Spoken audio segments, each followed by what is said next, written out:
Le harcèlement, quelle que soit sa forme, ne doit pas être banalisé. Au Bénin, plusieurs organisations existent et contribuent à lutter contre ce fléau qu'est le harcèlement qui s'est également déplacé sur la toile. L'Institut national de la femme est l'une de ces organisations qui joue un rôle essentiel dans la lutte contre le harcèlement sous toutes ses formes. L'Institut national de la femme a été créé, a été mis en place en juillet de l'année 2021. Et la mission qui lui a été assignée est une mission qui a deux volets. Le premier volet, c'est la promotion de la femme, donc la promotion du leadership féminin, que ce soit dans la sphère publique ou dans la sphère privée. Il n'y a pas de limite au champ de la promotion dont la tâche a été assignée à l'Institut. Le second volet de la mission de l'Institut, c'est la lutte contre toutes les formes et de discrimination et de violence à l'égard des femmes et des filles. Pas seulement les Béninoises, mais toute femme, toute fille qui vit au Bénin peut bénéficier des prestations de l'Institut national de la femme. Dans le souci de mener à bien sa mission de protéger les femmes, l'INF dispose de 4 pôles. Avec les dernières nominations qui ont été faites, avec la structuration de l'Institut national de la femme qui a été bien précisée dans ses statuts et dans ses nouveaux textes, nous avons 4 pôles principaux. Nous avons le pôle assistance aux victimes qui est vraiment un pôle central puisque c'est la porte d'entrée, on va dire, de toutes les plaintes qui sont déposées ou envoyées à l'Institut national de la femme, de toutes les dénonciations aussi. Nous avons le pôle juridique qui est celui qui assure l'assistance juridique ou si besoin est assistance judiciaire aux plaignantes. Et nous avons le pôle communication et sensibilisation. C'est ce pôle qui, bien sûr, comme son nom l'indique, va maintenant déployer toute la communication nécessaire à assurer une grande visibilité à l'Institut national de la femme, à assurer également la sensibilisation qui va vraiment permettre que toutes les cibles de l'Institut national de la femme soient touchées. Et puis, il y a bien sûr le pôle de l'administration et des finances. Le cyberharcèlement est un problème qui tient à cœur à l'Institut national de la femme.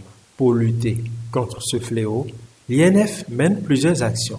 Des sensibilisations ont notamment été faites à l'occasion de la Journée internationale de la femme qui était consacrée en 2023 aux femmes et au numérique. La thématique était beaucoup plus orientée vers comment la présence des femmes dans le numérique, l'encouragement des jeunes, surtout des jeunes filles, à embrasser les métiers du numérique, le numérique mis au service de la lutte contre les violences basées sur le genre. Mais nous avons profité pour attirer l'attention pendant toute cette période. Il y a eu des interviews, on a fait des communications. Je me souviens particulièrement de celle qu'on a faite le 10 mars, celle que j'ai présentée le 10 mars à la chaire UNESCO de l'université d'Abomey-Calavi, où on a beaucoup attiré l'attention sur les dangers, on va dire, du numérique et le numérique qui est désormais malheureusement mis au service de la cyberviolence à l'égard de la femme. Donc nous avons vraiment insisté sur la nécessité de ne publier sur les réseaux sociaux et de ne laisser à portée de quelqu'un qui est susceptible de publier sur un réseau social, de ne laisser que des images dont on n'aurait pas honte, dont on n'aurait pas peur si jamais ça fuitait et que c'était publié. L'Institut national de la femme est là pour vous écouter, pour engager des procédures, mais allons dans la prévention. À l'instar de l'INF, d'autres organisations sont également impliquées pour la cause féminine. C'est le cas, par exemple, du Centre d'aide et de lutte contre les agressions sexuelles, CALAS Bénin. Le CALAS Bénin, c'est le Centre d'aide et de lutte contre les agressions sexuelles. Nous sommes une association féministe qui vient en aide aux femmes agressées sexuellement, aux femmes et aux filles à partir de 12 ans. Et nos services sont gratuits et confidentiels. Le centre d'aide et de lutte contre les agressions sexuelles est scindé en 4 volets. Le premier, l'aide directe qui consiste à une thérapie psychosociale, intervention psychosociale pour toutes les victimes qui le désirent. Nous avons la concertation, c'est-à-dire se mettre dans des comités avec nos consoeurs féministes pour mener des luttes. Nous avons la prévention aussi pour toute la population qui consiste dans des ateliers. Et après ça, nous avons le suivi juridique pour aider toutes les victimes qui souhaitent porter plainte. Même si elles ne sont pas capables de porter plainte, nous, on porte plainte à leur place. Le harcèlement sexuel en ligne préoccupe particulièrement le CALAS Bénin. Et pour prévenir ce type de harcèlement, le CALAS Bénin mène des programmes de sensibilisation. Actuellement, nous avons une campagne de sensibilisation qui s'appelle Speak Up, dénonçons. Et on va dans toutes les écoles de Cotonou et de Calavi, que ce soit les écoles secondaires, mais aussi les écoles professionnelles, les universités, pour parler du harcèlement en ligne et aussi du sextage. Et on sensibilise aussi bien les garçons que les filles sur les dangers du sextage, sur les dangers du harcèlement et aussi sur les recours qu'ils ou elles peuvent avoir.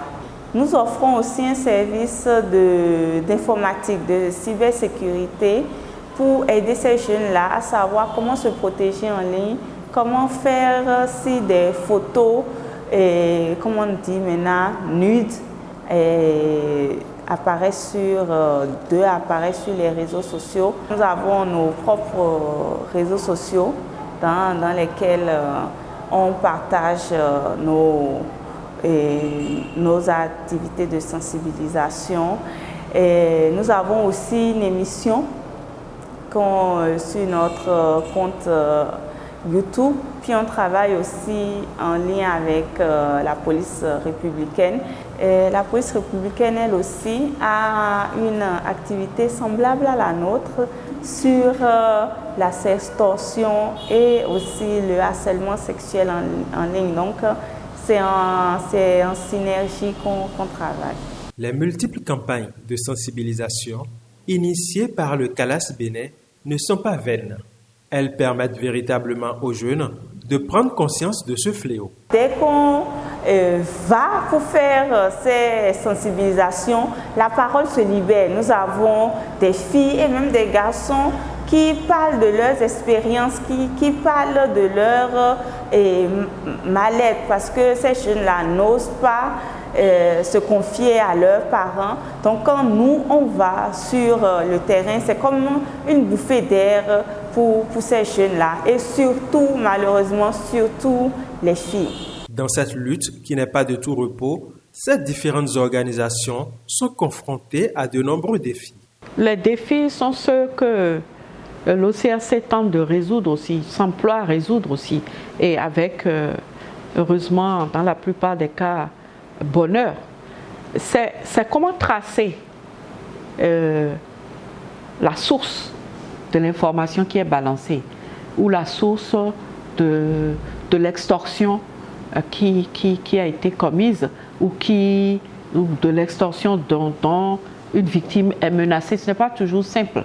Parfois, les personnes sont très très loin à l'étranger, particulièrement les personnes qui savent qu'elles ne sont pas qu'elles sont hors de portée physique et qu'elles ne peuvent pas être arrêtées. C'est les cas les plus difficiles. C'est-à-dire, il n'y a rien de plus pénible que de voir qu'une personne vient se plaindre. Il y a aussi l'utilisation des pseudonymes qui fait qu'avant de trouver vraiment qui est à la base, parfois, par exemple, sur les Twitter Space, les gens utilisent énormément des pseudonymes. Après, quand vous voyez, il y a des gens qui sont ici au Bénin, mais dont les numéros sont des 33.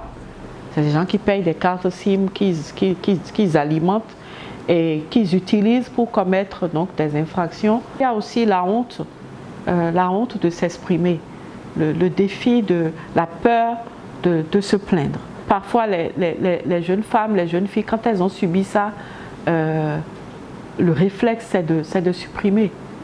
C'est de supprimer tout ce qui a trait à cette affaire et d'essayer d'oublier autant que possible. C'est vraiment de montrer aux jeunes que ce n'est pas banal de montrer sa photo sur les réseaux sociaux.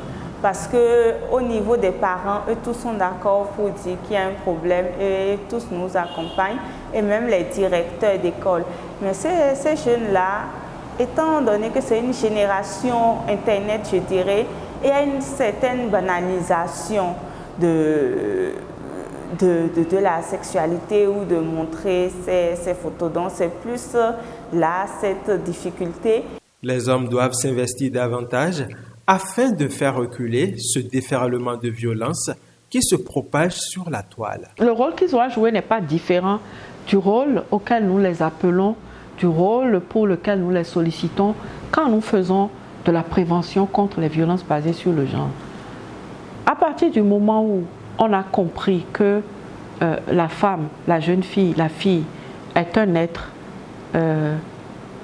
qui a des droits égaux, qui devrait avoir des opportunités égales, qui a le droit au même respect, qui a le droit à la même dignité, qui a le droit à la même intégrité corporelle. Quand on a compris ça, ça devient plus simple de laisser de l'espace aux jeunes femmes sur les réseaux sociaux et de pouvoir les traiter en fait comme des personnes égales en droit, égales en traitement, etc. Grâce au travail acharné d'organisations telles que l'Institut national de la femme et le CALAS Bénin, de nombreuses victimes trouvent l'assistance nécessaire pour faire face au cyberharcèlement. Les programmes de sensibilisation et les services de soutien offerts sont en effet d'une grande aide pour ces victimes. Il faut donc continuer à sensibiliser et éduquer la jeunesse pour construire un avenir où le harcèlement dans sa globalité n'a plus sa place.